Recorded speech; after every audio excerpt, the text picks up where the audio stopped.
Hi, welcome to the Ellis Talker Show. I'm DV LeBron. Do you have any roofing needs from the last storm that went around? Maybe you got some things you want to get built or fixed around the house? Check out K&H Construction there in Waxahachie. Check them out, give them a call, let them know DV LeBron sent you. Today, my very special guest is Mr. Daniel Hobbs, who is running for Waxahachie ISD Place 7, whose current incumbent is Miss Debbie Timmerman. How are you doing, sir? I'm doing great. How about yourself, Mr. LeBron? I'm good. I'm grateful when people want to serve their community. And like I tell all the candidates, thank you for wanting to serve your community. These things are not easy. It's not easy to run for office. It's very costly and very time consuming. And then being a board member will be consuming. So can you tell the Absolutely. audience a little bit about you, and we'll then go into the issues? Sure, absolutely. So like I said, I appreciate you having me on here this afternoon. My career in education started back in 2007. I started over at Ennis High School as a high school science teacher. I was there for about 7 years, and then I transferred over to Waxahachie ISD, where I held numerous positions over a 7-year stint there. And then during that time in Waxahachie ISD, we found out about my daughter having autism, and that prompted me to change my career path a little bit, and I went into special education. That allowed me to be a special education teacher, a special education director at a charter school, and I'm currently serving as an assistant principal over at Kaufman High School. And we've been here in the Waxahachie area since building our home in 2017. And we got my son, who's 16 and a junior, out at the high school, and then my daughter, like I said, who has autism, who is 12, over at Finley Junior High. My wife, she is a educator as well. She's currently serving as a librarian over at an elementary school in Midlothian. We've had education in our souls for a long time here. Why run for school board? It's a very good question. So over the last, I guess my son's a junior, so I guess the last 12 years, I've watched the school system in Waxahachie and been very interested in the way that they do things here. And my son, he's in the what I would call the advanced academic track. He takes dual credit classes and things of that nature. And I've never had to worry about him academically. I've never had to worry about his ability to be successful in the classroom. But with my daughter, it's been a little bit of a different experience. With her disability, it's caused us to be a little more involved and have to be a little more in touch with the teachers and things of that nature. And the more and more in touch that I've gotten, the more and more I've noticed that we need some direction and we need some guidance in the areas of academic accountability. Our state standardized test scores have been consistently below the state and region averages, and that's, I think, a direct correlation to our teachers. To get those scores moved up to where they need to be, we need to have the highest quality teachers in the classroom possible. So those are my two main reasons for running, is to try to help improve our academic standing and to recruit and retain the highest quality educators in our classrooms as possible.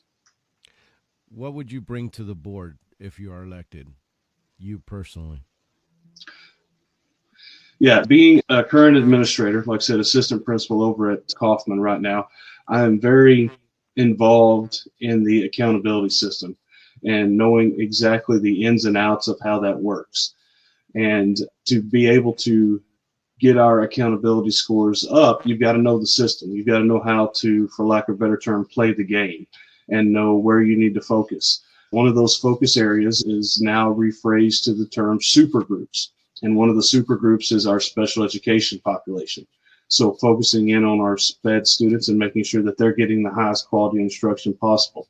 Another one of those supergroups is your economically disadvantaged students.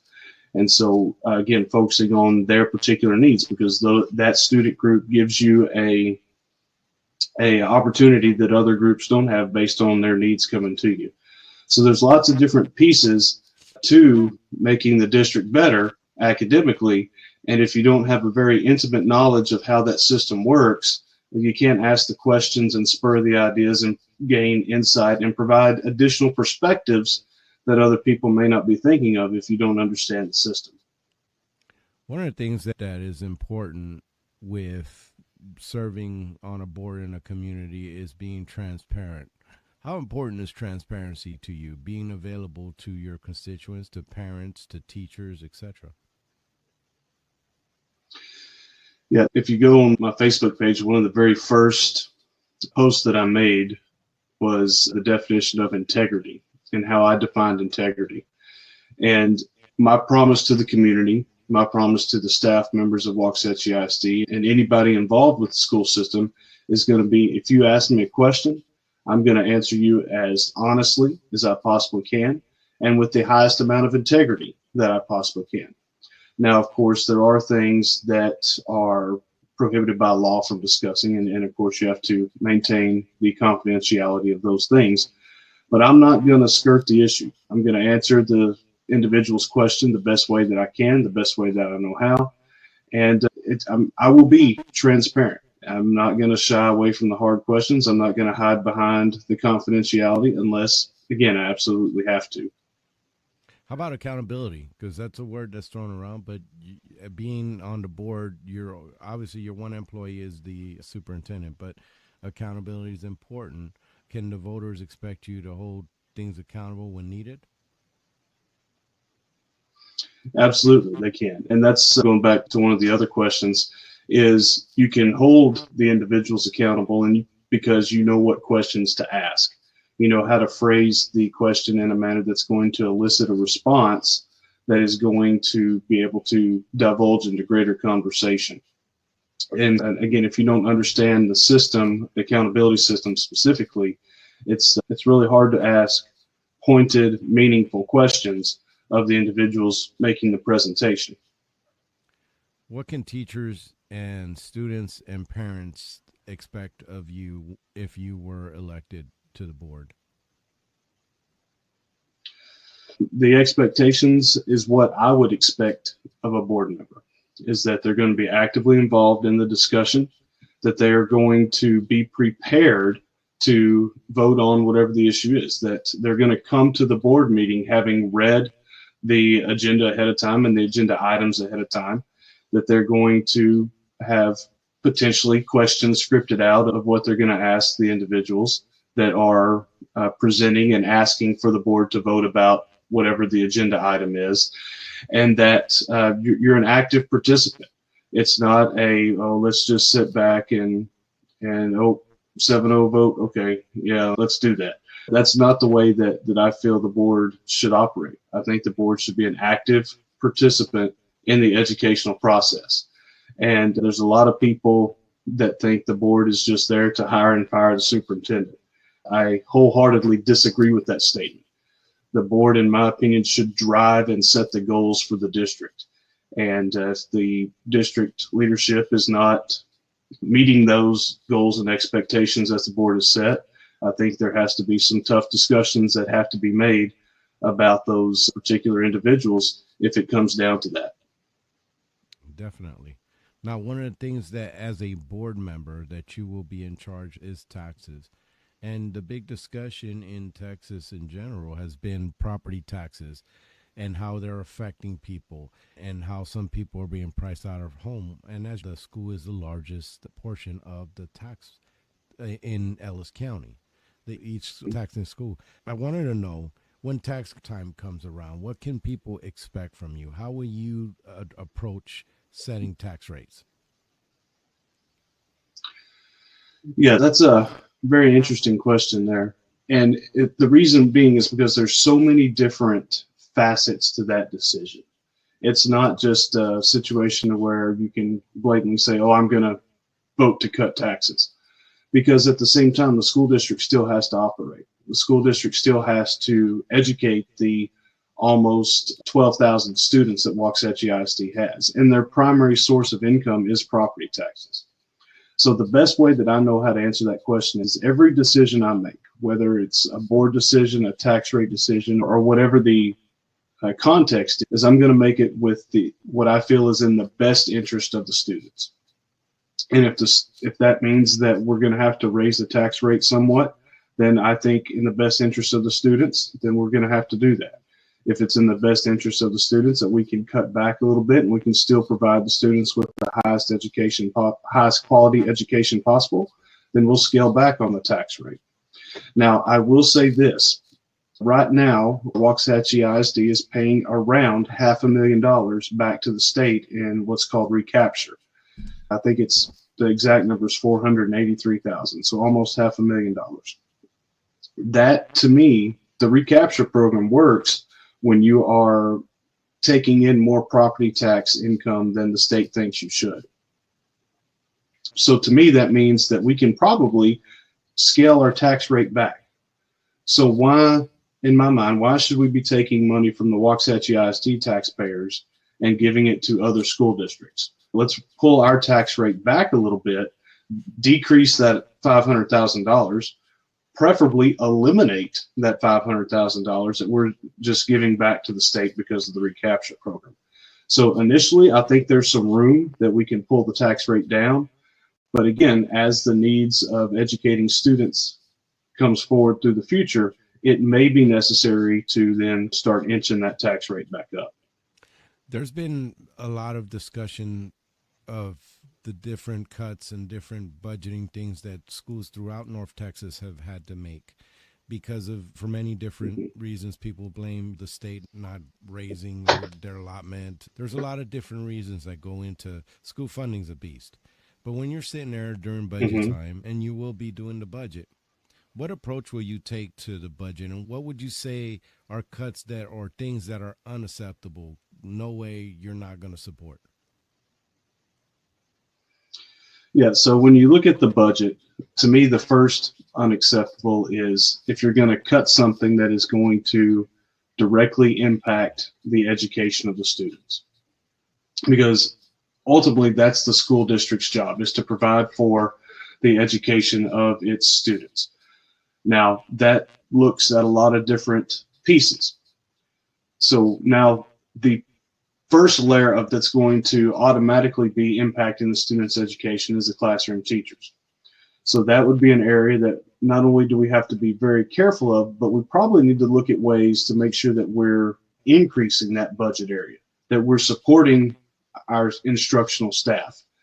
And the best way to support your instructional staff is to make sure that their compensation and benefits are well done. It's a very good package, a very good solid package. So that's one thing that we really have to look at in our budgeting is how can we make sure that we're taking care of our teachers and staff that are providing instruction, because the highest quality teachers in the classroom are going to make the highest quality students and provide for the highest quality education. So those are going to be the two top priorities for me when we're looking at budgeting. All of the other things is the extracurriculars and things. Those are areas that, unfortunately, sometimes you got to look at cutting because and my son's in band, and I'm not going to make a lot of friends with my band people by saying this, but the band is a large budget item. And to me, the priority of a school district should be making sure the education is there. Now, again, band and athletics and those programs are important as well. Don't get me wrong. I'm not saying that they're not. But when we look at our priorities, educating all students should be the number one priority. You have neighboring school districts talking about increasing the student ratio, bringing in transfers. There's different ideas from people who have, or school districts that have deficit shortfalls. So it's definitely understandable to look at everything, including those extracurricular activities, important as they are. Yes, and they are. There's no doubt in my mind they are very important. Bonds are something that they're hit or miss in Ellis County. The last round passed, but I think the round before didn't. And then Midlothian, same thing. Red Oak went through like a billion no's, and they finally got a yes. So there's bonds are something that can be quite contentious. And one of the things that I've seen in this space that I operate in is people lacking the trust in their board, or that their board is going to spend the money right. What are your thoughts on bonds? How would you like to approach bonds if you were elected? And how do you gain back the trust of the people so that you can get these things passed? Yeah, so there's a lot in the bond arena right now. Unfortunately, the governor and the state legislature is going to make bonds a little bit more difficult to pass. There's currently a bill in the legislature that would make it, for a bond to pass, it would have to pass by 2/3 majority, 67%. The era of bonds may be coming to an end, because I don't know that I have ever seen a bond pass with that large of a majority. Now, I say that to say this: under Texas law, the only way that you can finance school buildings are through bonds and bond elections. So at this point, what is the legislature doing to us? They're handcuffing us in a lot of different ways. And again, we can go back to all the things that the legislature has done over the past several years that have directly affected the schools through unfunded mandates, class size mandates. There's all kinds of different things there. But specifically, we've got to have educational spaces. We've got to be able to teach the children that are coming to us. Now, to do that, there has to be a close partnership between the city and the school district. Now, not being on the board, I don't know what that partnership looks like currently, but if there's not one, then we've got to make one real quick, because the city and the schools have to work together. If the city approves a housing development, then the school district has to have a plan to accommodate the students that are going to come based on that housing development. I spoke with demographers throughout my time in education, and they tell me that for every home that is built, 2.5 children increase, or a 2.5 child increase in the student enrollment of the school district for every home that's built. So if the city approves a 1,500 home development, we're looking at around 4,000 students that are now about to enter into our schools based on that 2.5 student per household number. So we've got to be able to make sure that the city understands that we have to work together to make sure that our city capacity and our educational capacity in our schools will match. Yeah, there's a lot to do. So talking about the curriculum, WISD recently took on Amplify, and they adopted that curriculum. Can you talk to me about that? If you were elected board, would that be something that you voted for at the end of the term that they're in right now? Yeah, so my understanding is they've got a 3-year contract with Amplify. That would be coming for renewal while I would be on the board, if I was on the board. And I would not vote to renew that contract. Absolutely 100% no. Now, the question then is, why not? I've not seen a school district that Amplify works for. Actually, I've seen the exact opposite. I worked as a special education director in a charter district here a few years ago. And the 3 years that they have had Amplify, they've gone from a B district to a C district. Now they are a D district. And when you become a D district, the grant funding that is currently being used to pay for the Amplify curriculum gets pulled out from underneath you. You still have to fulfill your contractual obligations to the company, but now the money that you were getting to use to pay for that curriculum is no longer available. Now, the question then is, why is it not being successful? The problem with the Amplify curriculum is that it makes a couple different assumptions. The first assumption is it assumes that all kids are on grade level. And we absolutely know that's not the case. Just if you take just your special education students by themselves, you know that because of their disabilities, they're not going to be on grade level. Now, that's assumption number one. Assumption number two is that all kids are going to learn at the same pace. The Amplify curriculum is very scripted and very timed or paced out for the teacher. It does not provide time for learning. It just doesn't, because of the pace that it moves at. And the other piece of it is that it takes the teacher out of the equation.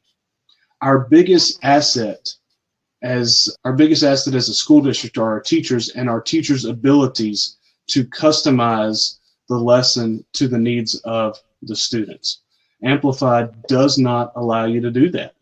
And like I said, to me, if that contract came up for renewal while I was on the board, I would absolutely 100% not vote to renew the Amplify curriculum. It just does not meet the needs of the students in Waxahachie ISD. That is definitely one of those things to look at. Now, the other thing that a lot of people don't talk about is the special needs kids. They are the ones that don't normally get the accolades. How involved will you be within you? There are legalities, but how involved will you be with that program, being a special needs father? And the other thing I wanted to ask you is, as a special needs father, you understand that sometimes these kids have blow-ups, and I want to know what you think about restraints. And I want to know what you think about teachers that are leaving bruised. I know there's some kind of bill working its way through Austin about using more discipline. Do you think that would be effective? Yeah, so there's a lot of pieces to a student with a disability. And as a parent, as a father of a young lady who has a disability and with autism, and autism is one of the disabilities that kind of lends itself toward meltdowns and things of that nature. It's something that touches near and dear and close to my heart. My daughter has been restrained at school numerous times. And if you look at the laws on restraints, it's very clear. Restraints are only allowed to be used when the student has an imminent threat of hurting themselves or an immediate threat or danger of hurting someone else. Does not have anything about the property destruction. It's all about hurting people. So if a special needs kid gets to that point, then we need to very, very succinctly and quickly analyze, is this individual hurting themselves or hurting others? Can we evacuate the classroom and then allow that individual to naturally calm down? And a lot of times, removing the audience, as we call it in education, will help de-escalate that situation quickly. Now, the problem with that is, and the counter argument is, you're losing instructional time for the other students. And that is absolutely correct. That is a true statement. But as you continue to work with the student with disabilities through the various provisions in their IEP, their individualized education plan, if that plan is written correctly, if the goals in that plan are written correctly, then you should begin to see improvement in those situations. Now, we also have to look at the IEPs to make sure that we are training our special education staff and our teachers to properly implement the IEPs. I laugh about this, but it's a true statement. You get a goal and you're like, I don't know what this goal says, because you as the teacher weren't in the ARD meeting that the goal was established in. So we have to be able to communicate with all of the students' teachers. Of course, the law only requires one special education teacher and one general education teacher to attend the ARD meeting, but not always is that sufficient. So we have to be open to inviting more teachers to the ARD meetings to make sure that we are customizing the IEP to the student the best way possible. And that takes time. And I understand that takes time, and time is not always the commodity that we have the most of. So it's a very, very delicate balance that we have to find there. But like I said, as a parent of a special needs student, I am very involved in that process. And as a board member, I would be as well, because those students deserve just as high quality education as any other student within the walls of WISD.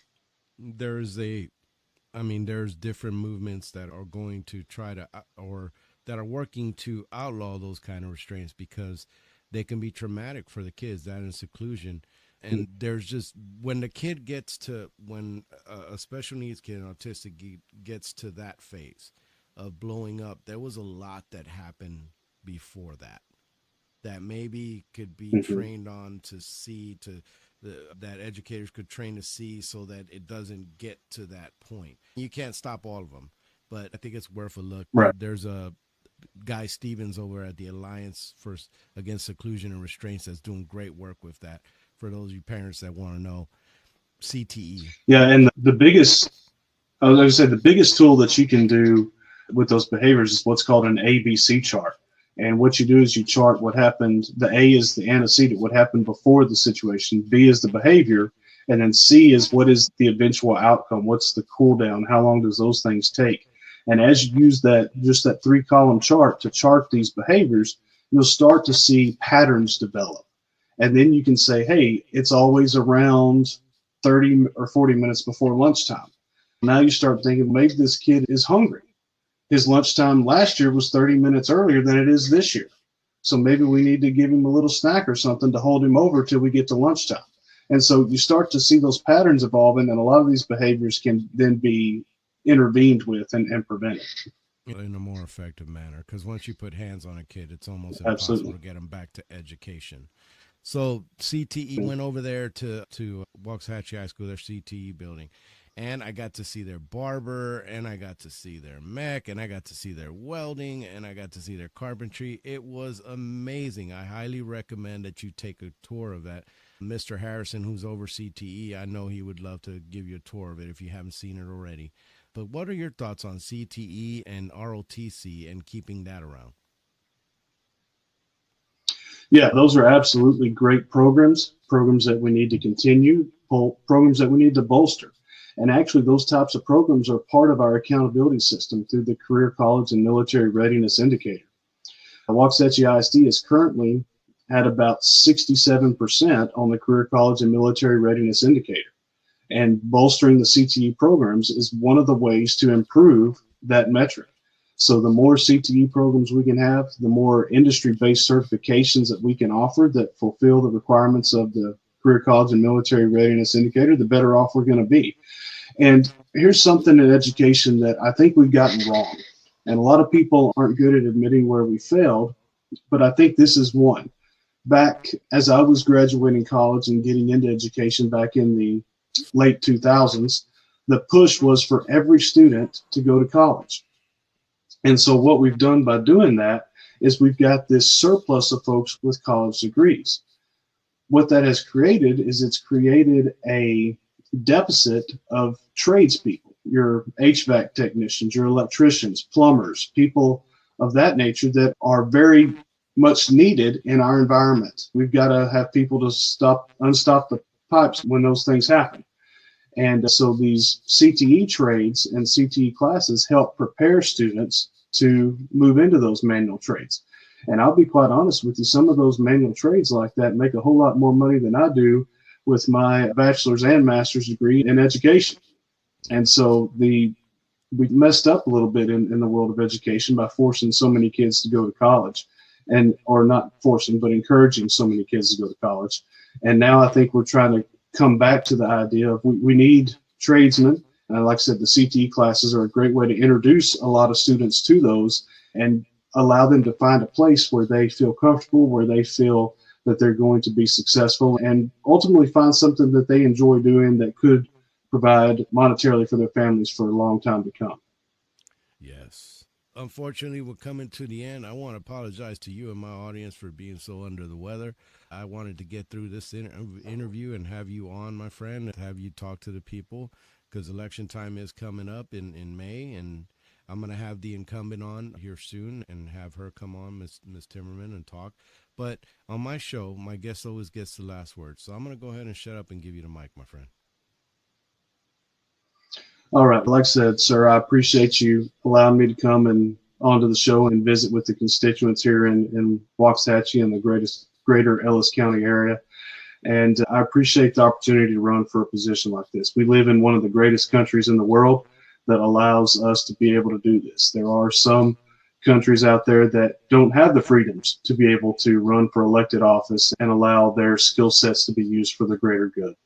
And that's what I would like to be able to do for Waxahachie ISD, is to be able to use the skill set that I've obtained over the almost 20 years I have in education to be an advocate for the students here in Waxahachie ISD. As I've mentioned, I've got a son in a high school who's gone the advanced academics track. I've got a daughter in the special education program, and those two experiences give me very wide-ranging perspectives on the educational topics and issues that are going to come across the desk as a board member. And I plan to use those to make the best decision possible, always keeping the best interest of the student in mind. Because as I've said, ultimately our goal as school district is to make sure we provide our students with the most high quality education that we can, and that to do that, we get the most high quality instructional staff that we can. And we just have to put all those things together and make sure that we are presenting a product to the students that they can utilize daily, and that will prepare them for whatever their life is after they leave our classroom walls. Yep. I appreciate you coming on. Can you stick around after the show real quick? Absolutely. Thank you, sir.